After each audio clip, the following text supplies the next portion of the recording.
welcome back to another episode of the Ty Brady Way. And today I've got a great guest. You know, I've been trying to track him down, or he's been trying to track me down for a little while, a little back and forth. But, you know, one of the topics today is about AI.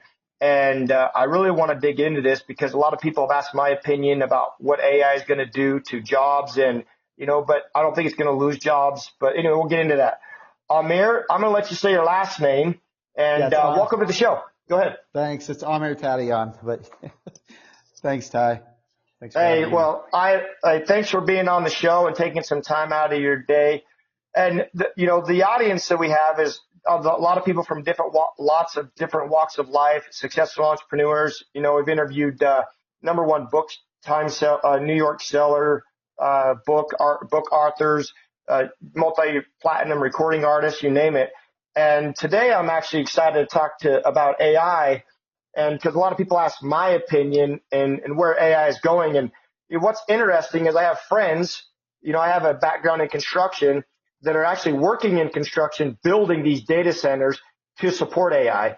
And one of their biggest challenges today is they can't get enough power from the grid in certain markets. Yeah. Isn't that crazy? They're like, hey, we want to build these facilities, but they're hindered or they're getting squoze because there's not enough power. Well, it's now you have crypto mining. Now you have crypto mining and AI. Dealing with that.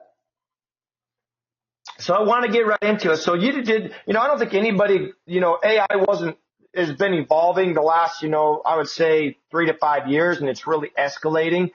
But how did you get into this space, and a little bit about your background? So a little bit about your background, and then how did you get into this space? Sure. So my background's pretty varied. I started out in software, and then I went to filmmaking and global consulting. So I've kind of covered a few different industries. And the way actually I got into what I'm doing now is connecting the dots over an entire 20, 30-year career. But AI, you know, AI has actually been around for a while. It used to be in the form of machine learning and computer vision. Generative AI is what got everybody introduced to it. But AI, we've been playing with it for a decade or more, actually. Okay. So I started this company called Lucy Hub before OpenAI was publicly available. And Lucy Hub's mission is really, it's an AI-powered video production platform that helps create quality video content at speed and scale. And the mission of the business came out of a conversation I had with an agency executive who said, we spend thousands of dollars on video, and by the time we get it back, it's irrelevant. And so if you look at the market today, you know, video is like the #1 media source in the world, and the demand is just huge for it. But the production process hasn't changed much since I did it 20 years ago. And so what we set out to do at Lucy Hub is literally redefine the way professional video production is done. And one of the things we do is we lean on AI to do some of it, but the other thing we lean on is smartphones. And so we've created this hybrid model where our customers use their phones to film content, and we take it to the finish line. But we originally didn't even look at generative AI. We looked at traditional machine learning and computer vision to build the back end of the system. And then the Gen AI stuff came out, and everybody kind of grabbed onto it. And we said, wow, we're a Microsoft Founders Hub member, so we had access to Microsoft's version, which is Azure OpenAI. So we started building tools to augment our platform. And so now we have 3 different components. We have this really cool set of promptless AI tools that help a business create a script or a voiceover or a shot list or a social media post or a blog. We have a video production platform that lets them use their phones to film content. And then we have a post team that actually takes it to the finish line for them. So that's kind of how I got into all of this. But this current venture is the culmination of an entire career. You just happen to have a conversation with an executive that says, hey, by the time we get our videos out, we're out of date. We need it. So it's from concept to the finish line, you've been able to shorten that system. Is that what I'm understanding? Yeah, exactly. So we can deliver a video in as short as 2 hours if a client needs it. Wow. We typically deliver in 72 hours, but we have some clients that, like last week, for example, there was a company that was highlighting a movie screening. And so as the moviegoers were coming out of the theater, they were interviewing them using smartphones, uploading to our cloud, and 2 hours later they had the finished packaged product that they could upload to social or do whatever they wanted to do with it. That is amazing. So so it sounds like to me you have a done for system with your team. Is that right? And we have, the difference today or prior to Lucy Hub, you had two options.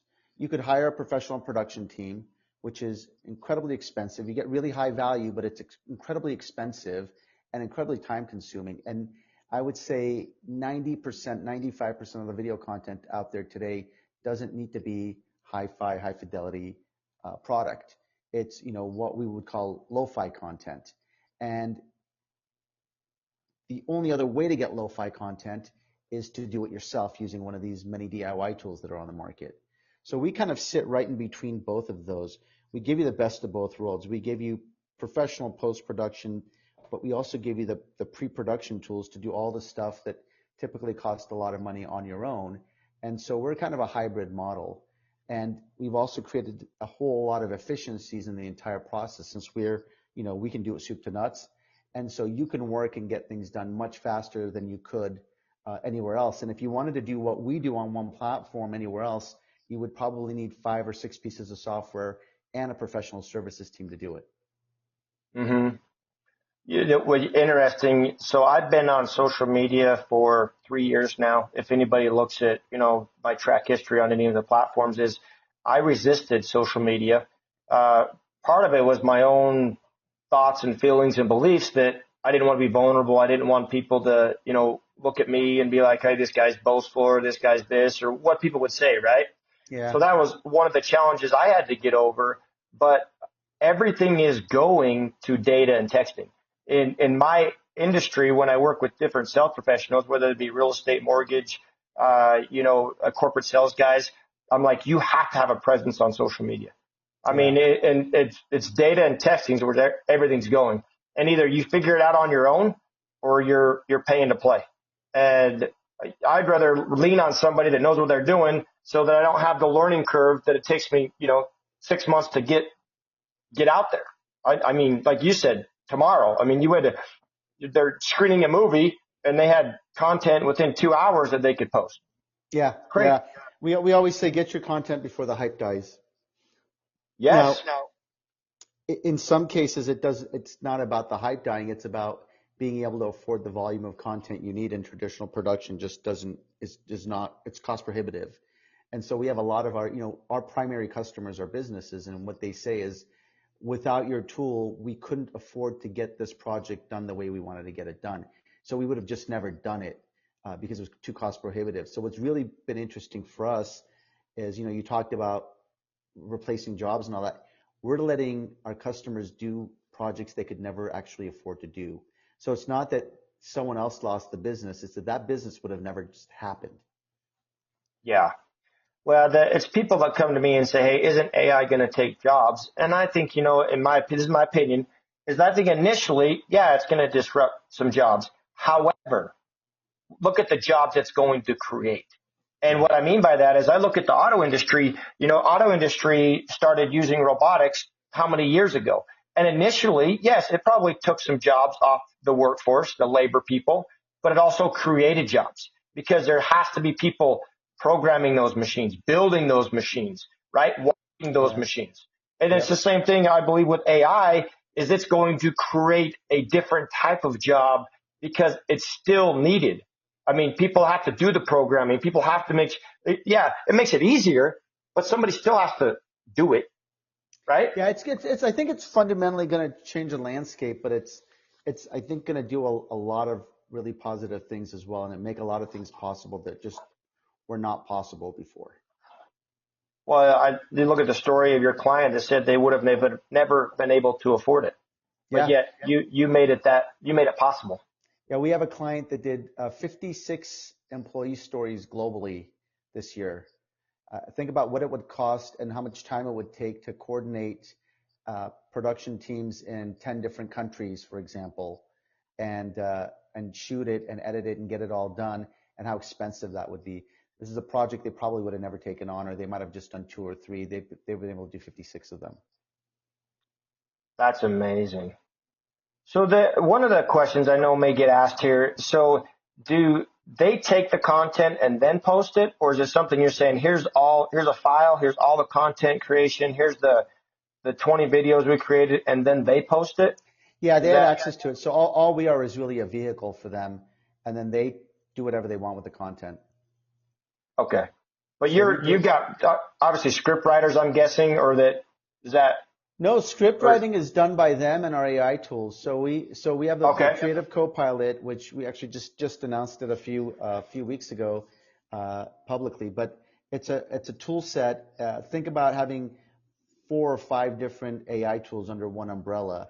So that tool Hmm. set can help a marketer create a script, refine a script, and then create a voiceover, and then create a shot list, and then use that shot list to film their content, and then upload to the production cloud, and then we bring it to the finish line for them.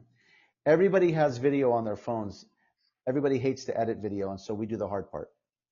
I get it. I get it. I know how that goes. It's like I have a folder with my my content creator team, and I'm always just I'll video or hey, we need this, we need that. And I'm like, they take it.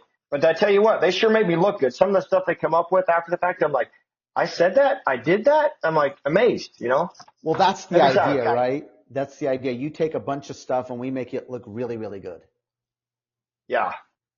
And is it like a membership base, or is it a project base? I mean, is it a fee base, or how does it work with Yeah, it's a subscription base. So we really target the enterprise or businesses, and it's a subscription that's if you actually divide everything you get, because you get a whole suite of AI tools, you get a project management tool, you get a professional team.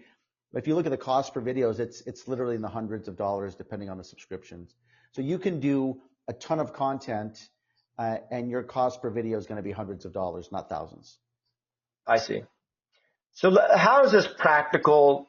For instance, I have people that are mortgage guys that have been on the show, real estate agents, lawyers. Give me an example of how somebody in that industry, or maybe an industry that how it's helped them, besides this one that you said you're able to do 56 global interviews that traditionally they may have only been able to do 2 or 3 just because of the cost.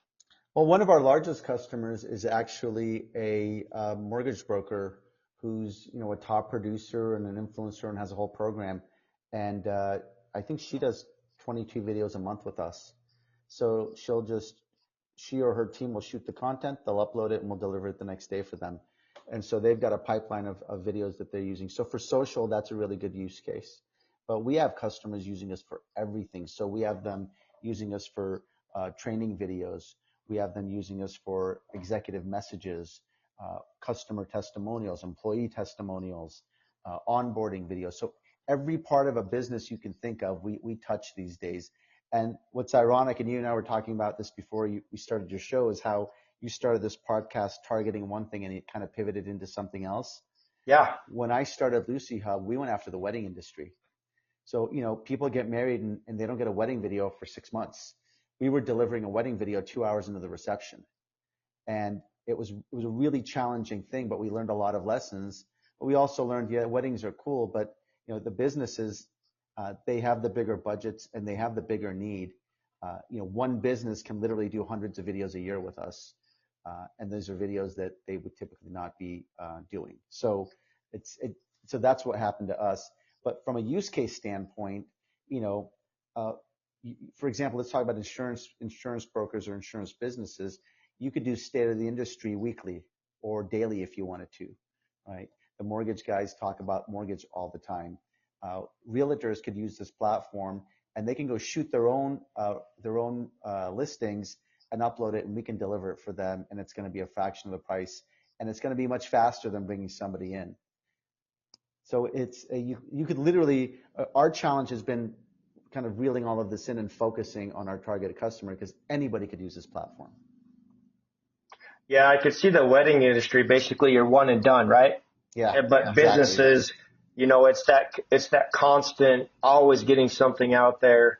I mean, I read a statistic once where it used to take, 7 to 11 touches, and then people would actually act, right? Act on the content, make that phone call. And we're getting inundated with so much stuff. They're saying that it's taking 15 to 21 times that interaction before somebody acts, before Yeah.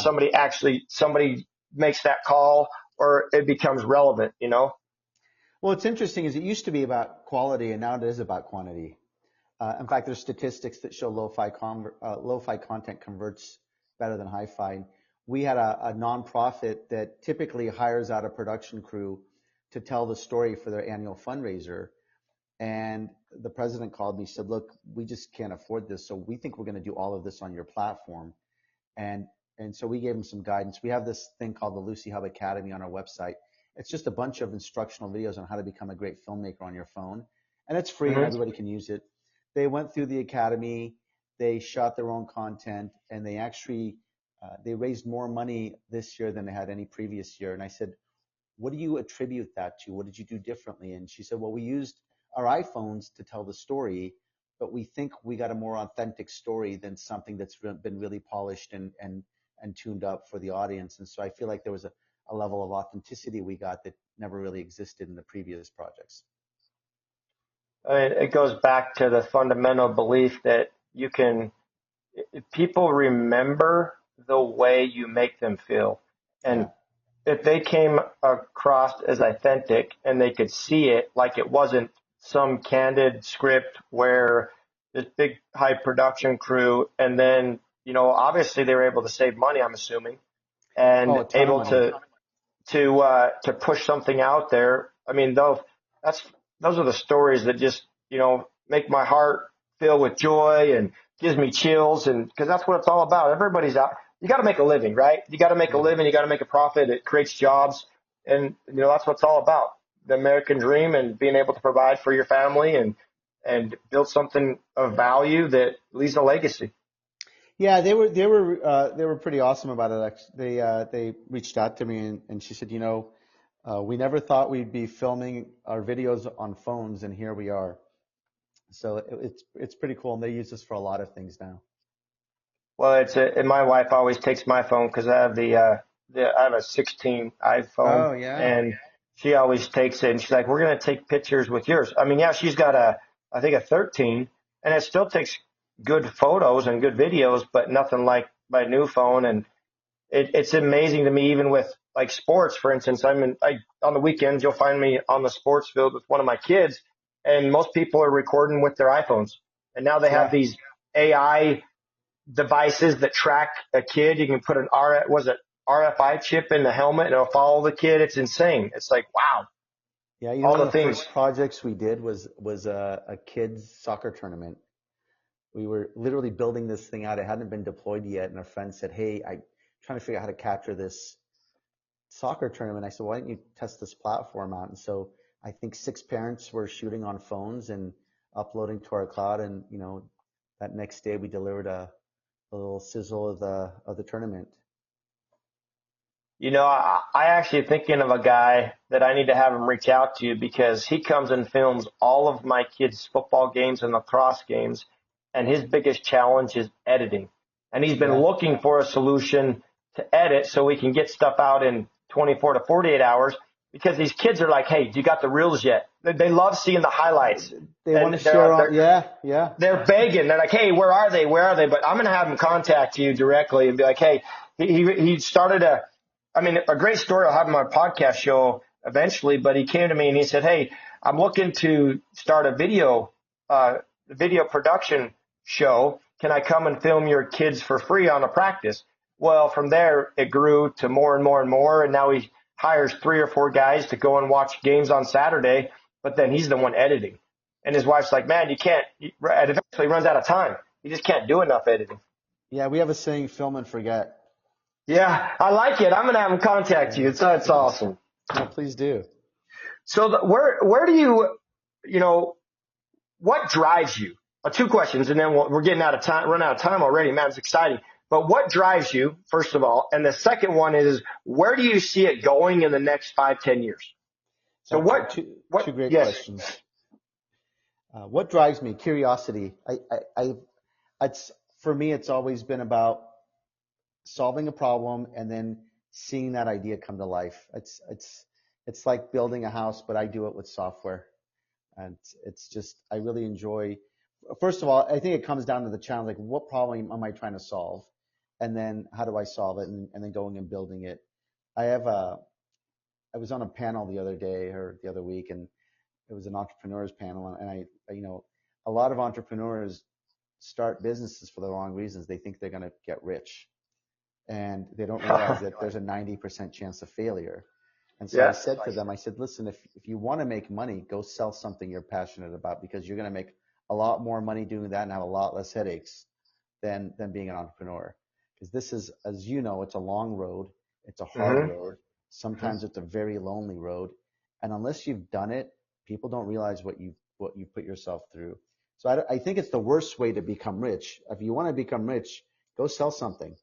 Um, but I think if you're an entrepreneur, it's because you're setting out to solve a problem, or there's something you're truly passionate about that you want to go do. And if you look at the hours you spend versus the the returns in most cases, it's definitely a different game. I know I've interviewed other successful entrepreneurs, and they like, if somebody would have told me how hard it was going to be, the sacrifices I would have to make, the long hours, the no time off, they would second guess doing it again. But then they're also grateful that they're where they're at now. But nobody, I mean, very few people talk about the dark days, like having to worry about, are they going to eat, or are they going to pay a bill, or vice versa? Yeah. Choices you have to make, Yeah, or no, the failures. Oh my gosh. yeah. The lessons, but I would tell you that I think most of those entrepreneurs will do it again, because there's just something in your DNA. It's not normal to take the risks that entrepreneurs take. It's just not normal. No. And there's a lot of people that, and I know, just want a paycheck. They just want Yeah. a paycheck where they have security and comfort, and they're not willing to take the steps you and I have. But, Yeah. that's why we are who we are. Yeah. And I don't think it'll change, by the way. I think whether it's you, me, or any other entrepreneur, I think they'll just go to the next idea. Yep. And but it's always the impact they're able to make on the back end. People that listen to the show, they'll get little nuggets and little tidbits, and they'll be like, hey, you know what? That's a great idea. In fact, the thing that I talked to you about is I'm going to call the guy that films all my sports and be like, hey, you need to call him and talk to him about how to free up your time. Because Yeah. No, I that's what you do. appreciate it. Yeah. Yeah. And you had another question. You said, where do I see this being in 5, 10 years? I Yeah. think AI is going to continue to evolve. I think the rate at which we can deliver professional production is going to continue to evolve. I think some of the stuff that's going to get done isn't even going to need people. I mean, Apple is already doing some of that, where they're just cutting together sizzles based on some specific object or theme. But what I'd like to do is see the production space be democratized, so that everybody can do professional level work and have the support of a real professional team behind them, and not have to break the bank doing it. Yeah. Well, you're talking. There was a big difference between. I mean, I'm going through college. I had a buddy of mine that he bought a camera.